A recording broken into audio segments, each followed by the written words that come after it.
আমাকে বলল আজকে রাতে আমি তোমাকে রান্না করে খাওয়াবো। আর তারপর আমার সাথে যেটা হলো বলে দিয়ে তার কোনো পাত্তাই নেই।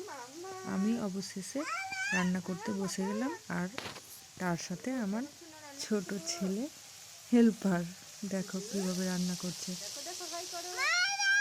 আর একটুখানি কথা বলতে শিখেছে, তো ওই জন্য কথাগুলো ভিডিও করছিলাম, ভালোই লাগছিল। তো হলো এতক্ষণে তার এন্ট্রি, এতক্ষণে আসলো। তারপর ওর জানের জিগড়িকে নিয়ে পোজ দিয়ে দিয়ে ছবি তুলে নিল। এরা দুজন দুজনকে খুব ভালোবাসে, আমাকে তো আর এখন পাত্তাই দেয় না। তো যাই হোক, ঠিক আছে।